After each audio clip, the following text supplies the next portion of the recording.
بسم اللہ الرحمن الرحیم۔ السلام علیکم ورحمۃ اللہ وبرکاتہ۔ رب اشرح لی صدری ویسر لی امری واحلل عقدۃ من لسانی یفقہوا قولی۔ سورۃ الاعراف، آیت نمبر 29۔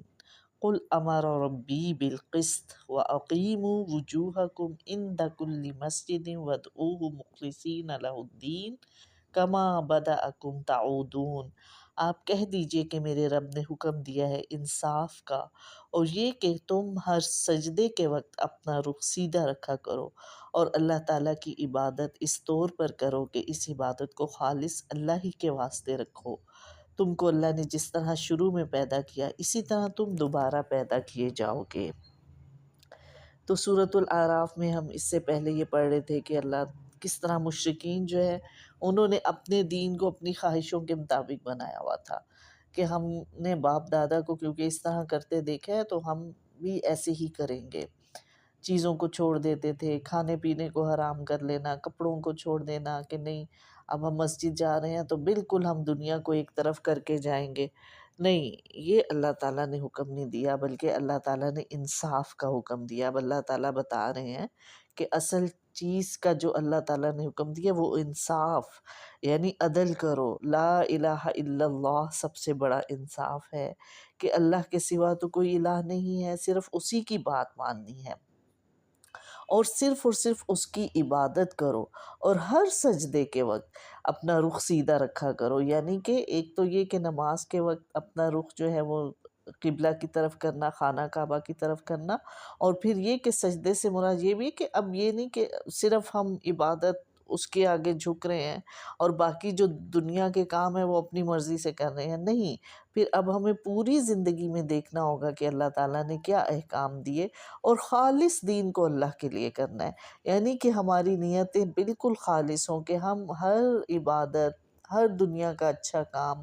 اللہ کی رضا کے لیے کر رہے ہیں، اور ہر برائی سے کیوں پیچھے ہٹ رہے ہیں کہ ہمارا رب ہم سے ناراض نہ ہو۔ یعنی اللہ کے لیے خالص ہونے کا یہ مطلب ہے کہ ہر نیکی کا کام صرف اور صرف اللہ کی خوشی کے لیے کرنا، اور برے کام کو بھی اس لیے چھوڑنا کہ یہ کام ہمارے رب نے منع کیا ہے، اللہ نے منع کیا، اس لیے ہم یہ کام نہیں کریں گے۔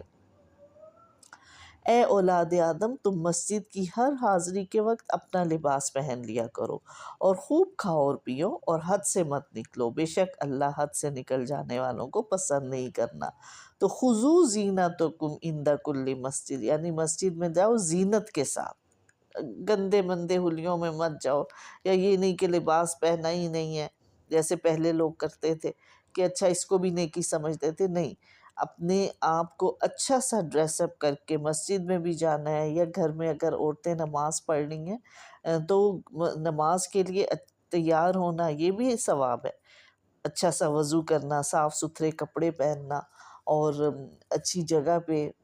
صاف ستھری جگہ پہ نماز پڑھنا۔ اسی طرح مرد جا رہے ہیں تو پراپر ڈریس اپ ہو کے اچھا لباس پہن کے مسجد جائیں، خوشبو لگا کے جائیں، اسپیشلی جمعے کے دن نہا کے صاف ستھرے کپڑے پہن کے، اور عید کے دن نیا کپڑا پہننا۔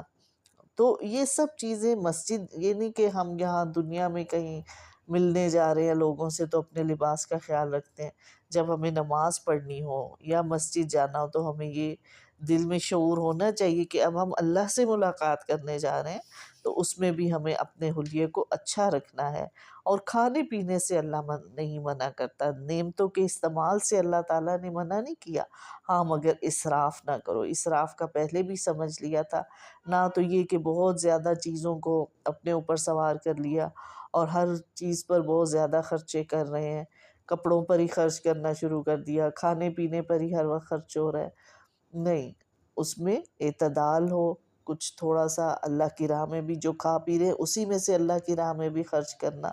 لوگوں کے ساتھ شیئر بھی کرنا، غریبوں کو بھی دینا، اور اپنے جیسے جو لوگ ہیں ان کو بھی، اپنے رشتوں کو بھی خوش کرنا، ان کو بھی تحفے تحائف دینا، اپنی نعمتوں میں شامل کرنا، یہ اللہ تعالیٰ کو پسند ہے۔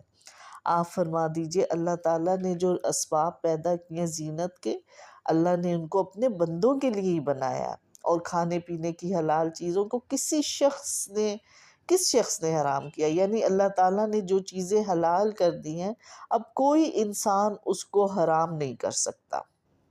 تو اللہ تعالیٰ کی جو حلال کردہ چیزیں ہیں ہمیں ان کو بے فکر ہو کر اللہ کا شکر ادا کرتے ہوئے استعمال کرنا چاہیے، ان کو اپنے اوپر خواہ حرام نہیں کر لینا چاہیے۔ اسی طرح جو اللہ تعالیٰ نے حرام قرار دے دیا ان کو ہم حلال نہیں کر سکتے۔ آپ صلی اللہ علیہ وآلہ وسلم نے فرمایا نافرمانی کیا ہے، گناہ کیا ہے؟ گناہ وہ ہے جو تیرے سینے میں کھٹکے اور لوگوں کے اس پر مطلع ہونے کو تو برا سمجھے، یعنی کہ اصل جو برائی اور اچھائی کا بتا دیا گیا کہ یہ اپنی مرضی سے مت دیکھو۔ ایک تو جو اللہ کا حکم ہے، جو قرآن میں اللہ تعالیٰ نے بتا دیا، جو نبی صلی اللہ علیہ وآلہ وسلم کے ذریعے ہمیں پتہ چلا کہ کیا چیزیں اچھی ہیں، کیا حلال ہے، ان کا علم حاصل کرنا ضروری ہے۔ اور دوسرا اس میں پھر یہ کہ ہم کہیں کہ نہیں، اب میں تو جیسے کہ ایک صحابی آئے اور انہوں نے آپ صلی اللہ علیہ وسلم کی عبادت کے متعلق 3 لوگ آئے تھے، انہوں نے پوچھا تو آپ نے حضرت عائشہ نے بتایا کہ آپ کبھی روزہ رکھتے ہیں، کبھی نہیں رکھتے، اور نماز اس طرح رات کو اٹھ کے پڑھتے ہیں۔ تو اب انہوں نے اپنی طرف سے یہ کہا کہ بھئی آپ صلی اللہ علیہ وسلم تو بہت نیک ہیں اور آپ کے تو گناہ بخشے ہوئے ہیں، تو وہ تو اتنا بھی کر لیں تو کافی ہے، لیکن ہمیں زیادہ کرنے کی ضرورت ہے۔ تو ایک نے کہا کہ اب میں روز ہی روزے رکھوں گا، کبھی افطار نہیں کروں گا، مطلب ہر روز روزہ رکھا کروں گا۔ ایک نے کہا میں نکاح نہیں کروں گا، میں عورتوں سے بالکل دور رہوں گا، ہر وقت اللہ کی عبادت کروں گا۔ ایک نے کہا کہ میں ساری رات ہی جاگوں گا، میں سویا ہی نہیں کروں گا، کیونکہ آپ صلی اللہ علیہ وسلم بھی اٹھ کے عبادت کرتے تھے، تو وہ تو بہت نیک ہیں لیکن ہمیں ان سے زیادہ کی ضرورت ہے۔ لیکن جب نبی صلی اللہ علیہ وآلہ وسلم کو پتہ چلا تو انہوں نے کہا کہ نہیں، یہ تو میرا طریقہ ہی نہیں ہے، میں روزے بھی رکھتا ہوں، روزے چھوڑتا بھی ہوں، میں رات کو آرام بھی کرتا ہوں، عبادت بھی کرتا ہوں، میں نے نکاح بھی کیے ہوئے ہیں، تو نعمتوں کو استعمال نہیں کرنا۔ آپ نے کہا یہ میری سنت ہے اور جو اس سے ہٹا وہ مجھ سے نہیں ہے۔ تو اگر سارا رات جو ہے وہ جاگ کے نماز پڑھتے رہیں تو کتنے دن پڑھ سکیں گے؟ اپنی نیند کو پوری کرنا ضروری۔ کہا تمہارا جسم کا بھی تم پر حق ہے، تو جسم کو آرام دینا، اس کو اچھا کھانا کھلانا کہ میں صحت مند ایسی چیز کھاؤں جو میرے جسم کو صحت مند رکھے، اتنا آرام کروں جو میرے جسم کو صحت مند رکھے۔ صحت مند ہوں گے تو عبادت کریں گے نا۔ اور اگر اپنے کھانے پینے کا خیال نہیں کہ نہیں میں تو سارا اللہ کی راہ میں دے دوں، مجھے کچھ ملے یا نہ ملے میں لوگوں میں بانٹ دوں، خود بے شک بھوکا بیٹھا رہوں، تو وہ کتنے دن ہم بھوکے رہیں گے؟ پھر کمزوری ہو جائے گی، بیمار ہو جائیں گے، تو عبادت بھی نہیں کر سکیں گے۔ اس لیے اس طرح سے نعمتوں کا استعمال کرو کہ خود بھی ان کو استعمال کرو اور اللہ کی راہ میں بھی دو۔ اپنی سب سے پہلے اپنی صحت کا خیال رکھنا، اپنے جسم کا خیال رکھنا، اپنی صفائی کا خیال رکھنا، خود صاف ستھرے کپڑے پہننا، اچھا لباس پہننا، اس کے بعد پھر جو آپ بچ گیا ہے اس میں پھر لوگوں کو شامل کر لینا، اس میں اللہ کی راہ کو دینا، اللہ کی راہ میں دے دینا، یہ ہے صحیح طریقہ۔ ہاں، اللہ تعالیٰ نے جو حرام کیا ہے وہ تمام فحش بے حیائی کی باتیں، گناہ کی باتیں، اور گناہ کی ہر وہ بات چاہے وہ پوشیدہ ہے، چھپی ہوئی ہے یا ظاہر ہے، اور ناحق کسی پہ ظلم کرنا، اور یہ کہ تم اللہ کے ساتھ کسی چیز کو شریک کر لو جس کی کوئی دلیل نہیں ہے۔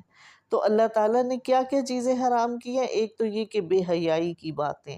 بے شرمی کی، گناہ کی باتیں، چاہے وہ چھپ کے دیکھیں یا سب کے سامنے دیکھ رہے ہیں، دوسروں کی دیکھیں یا خود کریں، وہ چاہے چھپی ہیں کھلی ہیں، وہ سب اللہ نے حرام قرار دیا ہے۔ اور گناہ کی ہر بات کو، گناہ کیا ہے؟ جو تمہارے سینے میں کھٹکے اور آپ اس بات سے ڈریں کہ ہائے لوگوں کو نہ پتہ چل جائے کہ یہ میں نے کیے۔ یہ ہے گناہ کی ڈیفینیشن، کہ ایک تو گناہ کر کے انسان کے سینے میں ایک بوجھ سا آتا ہے، وہ اس پہ تسلی میں نہیں ہوتا، اور دوسرا وہ چاہتا ہے کہ میرے سے جو گناہ ہو گیا وہ اس کا پتہ کسی اور انسان کو نہ چلے۔ تو جب ہم اپنی کسی چیز پہ یہ فیل کریں تو سمجھ لیں کہ پھر یہ گناہ کی بات ہے، اسی بات سے ہمیں رکنا ہے۔ اور یہ کہ اللہ کے ساتھ شریک کر لو کسی بھی چیز میں، چاہے عبادت میں شریک کرو۔ عبادت میں کیسے شریک کر سکتے ہیں؟ ایک تو وہ مشرکین تھے نا جو بتوں کے آگے جھک جاتے تھے، اسی طرح اگر ہم کسی کو دکھانے کے لیے کوئی عبادت کر رہے ہیں تو پھر بھی ہم شریک کر رہے ہیں، یعنی اللہ کی خوشی کے لیے نہیں، اس بندے کو دکھانے کے لیے، لوگوں میں نیک بننے کے لیے کر رہے ہیں تو وہ بھی شرک ہو جاتا ہے۔ اس لیے خالص اللہ کے لیے، بالکل اللہ کی رضامندی کے لیے ہمیں عبادت کرنی چاہیے۔ اے اولاد آدم، اگر تمہارے پاس ہمارے پیغمبر آئیں جو تم میں سے ہی ہو اور وہ میرے احکام تم سے بیان کرے، تو جو شخص تقوی اختیار کرے گا اور اپنی اصلاح کرے گا تو اسے کوئی خوف نہیں ہوگا، نہ وہ غمگین ہوں گے۔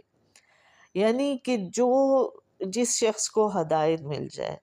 اللہ تعالیٰ کی بات سمجھ میں آنے لگ جائے، وہ اس کو سنے، غور سے سنے، پھر اس کے مطابق اپنے آپ کو چینج کر لے، اپنی اصلاح کر لے، تو اصل میں جو قرآن کا مقصد ہے اور ہر عبادت کا مقصد کیا ہے کہ آپ اپنے آپ کو چینج کر لیں۔ جیسے قرآن پڑھا، جو کچھ ہم پڑھ رہے ہیں اس کے مطابق اپنا دیکھتے رہیں کہ اچھا میں نے یہ پڑھا ہے، میں ایسے ہی کر رہی ہوں یا نہیں کر رہی۔ تو وہ کیا ہے کہ اپنی اصلاح کر لینا۔ پہلے تو ہم کچھ اور طرح کے تھے، لیکن جب ہم نے قرآن کو پڑھا، سمجھ لیا، تو اب ہم نے اپنے آپ کو چینج کر لینا کہ نہیں، اب جیسے جیسے مجھے قرآن بتا رہا ہے مجھے ویسے ہی کرنا ہے۔ تو پھر کیا ہے، ایسے لوگوں کے لیے قیامت کے دن بھی نہ کوئی خوف ہوگا، نہ وہ غمگین ہوں گے، وہ بہت ریلیکس ہوں گے، جبکہ قیامت کے دن ہر انسان ڈر رہا ہوگا کہ پتہ نہیں میرے ساتھ کیا ہوگا، کیسا میرا حساب ہوگا۔ لیکن جن لوگوں نے دنیا میں اس طرح وقت گزارا کہ جیسے جیسے اللہ کی بات سنی، ایک تو اس کو غور سے سنا اور پھر اپنے اصلاح بھی کر لی، اپنے عمل کو بھی درست کر لیا، تو وہ جو شخص اس دنیا میں کیئرفل ہو کے رہا، اللہ سے ڈر کے زندگی گزارتا رہا، وہ آخرت میں بالکل ریلیکس ہوگا۔ اس کو آخرت میں کوئی خوف نہیں۔ دنیا میں وہ ڈرتا تھا کہ کہیں میں یہ بات ایسا کر رہا ہوں کہ مجھ سے اللہ تو ناراض نہیں ہوگا، کہیں ایسے تو نہیں ہو جائے گا، کہیں میری آخرت تو نہیں خراب ہوگی۔ دنیا میں ہر بات میں وہ ڈر رہا تھا،